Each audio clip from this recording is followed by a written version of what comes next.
রান্নাঘরে রেখার চ্যানেলে সবাইকে স্বাগত জানিয়ে আবারও একটা দারুণ স্বাদের রেসিপি নিয়ে চলে এলাম।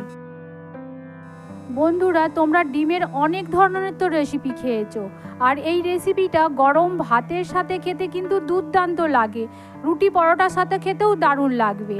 আর ডিমের এই রেসিপিটা তোমরা যদি আগে না খেয়ে থাকো তাহলে আজই তোমরা এই রেসিপিটা ট্রাই করে দেখতে পারো, খেতে কিন্তু দুর্দান্ত স্বাদের হয়। তাই আজকে তোমাদের সাথে সেই রেসিপিটাই শেয়ার করছি। প্রথম থেকে শেষ পর্যন্ত ভিডিওটা দেখতে থাকো, আশা করছি তোমাদের ভীষণ ভালো লাগবে।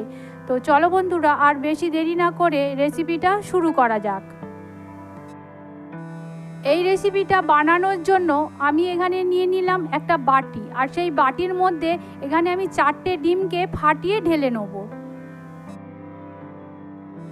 তোমরা যদি এই রেসিপিটা বেশি বানাতে চাও তো ডিমের পরিমাণটা তোমরা বাড়িয়ে দিতে পারো।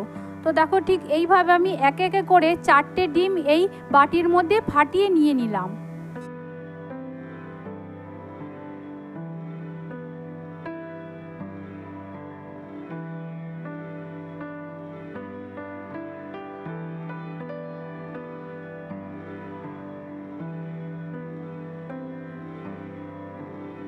সব কটা ডিম দেখো বাটির মধ্যে আমি ফাটিয়ে ঢেলে নেওয়ার পর এবারে এর মধ্যে দিয়ে দিলাম 1 চামচ গোলমরিচের গুঁড়ো, দিয়ে দিলাম 1/2 চামচ কাশ্মীরি লঙ্কার গুঁড়ো কালারের জন্য, আর দিয়ে দিলাম স্বাদ অনুযায়ী নুন। তো সমস্ত গুঁড়ো মশলাগুলো চামচ দিয়ে খুব ভালোভাবে প্রথমে আমি মিক্সড করে নেবো। তো মিক্সড করে নেওয়ার পর খুব ভালোভাবে এটাকে ফেটিয়ে নিতে হবে।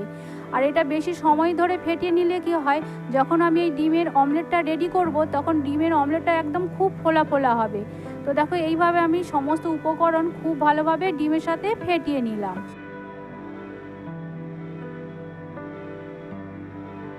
ডিমটাকে দেখো খুব ভালোভাবে আমার ফেটানো হয়ে গেল। এখন আমি এর মধ্যে দিয়ে দিলাম কিছুটা কুচনো ধনেপাতা। তো ধনেপাতাটা দেওয়ার পর খুব ভালোভাবে মিশিয়ে নিলাম। এবার এই ডিম ফেটানোটাকে আমি এক সাইডে সরিয়ে রেখে দেওয়ার পর গ্যাসটাকে অন করে দিয়ে কড়াই বসিয়ে দিলাম, আর কড়াইয়ের মধ্যে দিয়ে দিলাম পরিমাণ মতো সাদা তেল। আর ফোড়নের জন্য এখানে নিয়ে নিলাম 1/2 চামচ গোটা জিরে, 1/2 চামচ সাহা জিরে, আর দিয়ে দিলাম গোটা গরম মশলা আর একটা শুকনো লঙ্কা ছিঁড়ে। ফোড়নটাকে আমি তেলের মধ্যে দিয়ে নাড়াচাড়া করে ফোড়নের ভাজার গন্ধটা বেরোলে এখানে আমি দিয়ে দিলাম 2টো মিডিয়াম সাইজের কেটে রাখা একদম ছোট ছোট করে পেঁয়াজ। তো তেলের মধ্যে পেঁয়াজটা দেওয়ার পর গ্যাসটাকে মিডিয়াম টু লোতে রেখে পেঁয়াজটাকে নাড়াচাড়া করে আমি লালচে করে ভেজে নেব।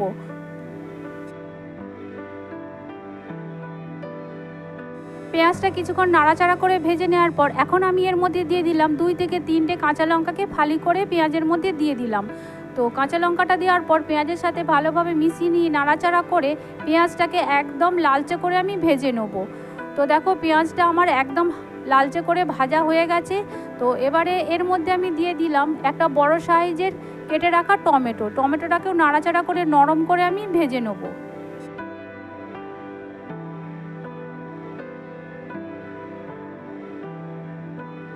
টমেটোটা দেখো একদম আমার নরম হয়ে ভাজা হয়ে গেছে। এখন আমি এর মধ্যে দিলাম 1 চামচ রসুন বাটা, দিয়ে দিলাম 1 চামচ আদা আর জিরে বাটা। তো সমস্ত বাটা মশলা আমি এই পেঁয়াজ আর টমেটোর সাথে খুব ভালোভাবে মিশিয়ে নিয়ে নাড়াচাড়া করে কিছুক্ষণ ভেজে নেব। আর আদা আর রসুনের কাঁচা গন্ধটা চলে গেলে এখানে একে একে এবার আমি অন্য মশলাগুলো দিয়ে দেবো। তো গুঁড়ো মশলাগুলো দেওয়ার আগে আমি এখানে অল্প একটু জল দিয়ে তবে গুঁড়ো মশলাগুলো অ্যাড করব। তো জলটা দেওয়ার পর দিয়ে দিলাম 1 চামচ হলুদ গুঁড়ো, 1 চামচ দিয়ে দিলাম ধনে গুঁড়ো, 1 চামচ দিয়ে দিলাম কাশ্মীরি লঙ্কার গুঁড়ো কালারের জন্য, আর দিয়ে দিলাম 1/2 চামচ ঝাল লঙ্কার গুঁড়ো, দিয়ে দিলাম স্বাদ অনুযায়ী নুন, দিয়ে দিলাম স্বাদ অনুযায়ী চিনি। আর এখানে আমি যেহেতু কাঁচা লঙ্কা শুকনো লঙ্কা মানে ফোড়নেতে দিয়েছি সেই জন্য আমি 1/2 চামচ গুঁড়ো লঙ্কাটা এখানে দিয়ে দিলাম। আর তোমরা যদি ঝালটা বেশি খেতে চাও তো গুঁড়ো লঙ্কার পরিমাণটা বাড়িয়ে দিতে পারো। তো সমস্ত কিছু মশলা ভালোভাবে মিশিয়ে নিয়ে গ্যাসটাকে কমিয়ে রেখে মশলাটাকে আমি কষিয়ে নেব।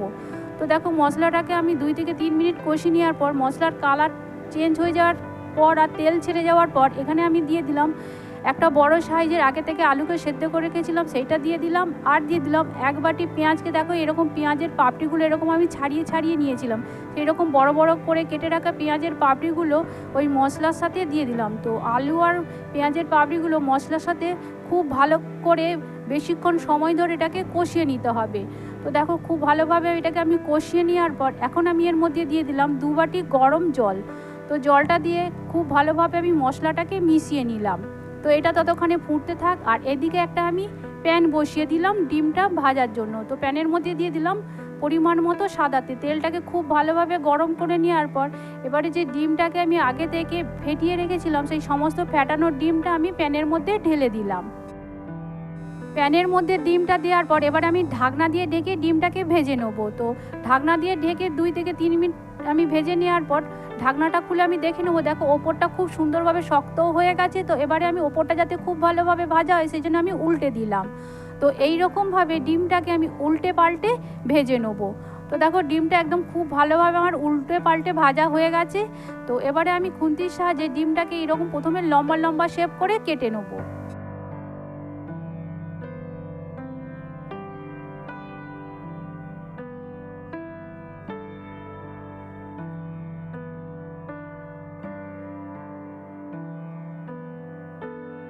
প্রথমে ডিমটাকে লম্বা করে কেটে নেওয়ার পর এখন আমি যেই রকম চৌকো শেপ কাটে ঠিক সেই রকম চৌকো শেপ করে ডিমগুলোকে কেটে নেবো। তোমাদের পছন্দ মতো অনুযায়ী তোমরা ডিমটাকে কেটে নিতে পারো। তো আমি এখানে চৌকো শেপ করেই ডিমটাকে কেটে নিলাম।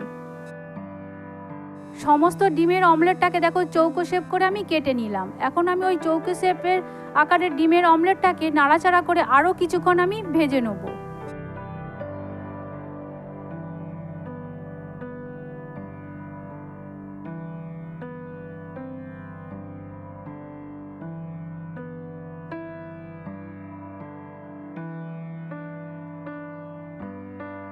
ডিমের অমলেটটা দেখো খুব ভালোভাবে আমার ভাজা হয়ে গেছে। এটাকে আমি নামিয়ে রেখে দিলাম। আর এদিকে যে আমি গ্রেভিটা ফুটতে দিয়েছিলাম, তো দেখো গ্রেভিটা মানে খুব ভালোভাবে ফুটে গিয়ে অনেকটাই কমে গেছে। এখন আমি এর মধ্যে দিয়ে দিলাম আগে থেকে যে ডিমের অমলেটটা আমি ভেজে রেখেছিলাম। সমস্ত ডিমের অমলেট ভাজাটা আমি গ্রেভির সাথে দিয়ে খুব ভালোভাবে মিশিয়ে নিয়ে আরও কিছুক্ষণ এটাকে ফুটিয়ে নেবো। মানে ডিমের মধ্যে যতটা পরিমাণ যে মশলা ঢুকবে খেতে ততটাই ডিমগুলো ভালো লাগবে। এবারে এর মধ্যে আরও 2টো উপকরণ আমি অ্যাড করে দেবো। দিয়ে দিলাম কিছুটা আদা। দেখো এরকম লম্বা লম্বা শেপ করে আমি কেটে রেখেছিলাম। তো আদাটাকে এরকম কাঁচা অবস্থায় আমি নামানোর আগে দিয়ে দিলাম। আর একটু স্বাদটা বেশি ভালো হওয়ার জন্য দিয়ে দিলাম অল্প একটু কসুরি মেথি। তো কসুরি মেথিটাকে হাতে একটু ঘষে আমি দিয়ে দিলাম। তো সমস্ত কিছু খুব ভালোভাবে মিশিয়ে নিয়ে এটাকে আমি নামিয়ে নেবো। তো মোটামুটিভাবে রান্নাটা আমার শেষের পর্যায়ে। আর এই রকম নামানোর আগে যদি এরকম কাঁচা আদা আর কসুরি মেথি হাতে ঘষে দেওয়া যায় খেতে কিন্তু দুর্দান্ত হয়।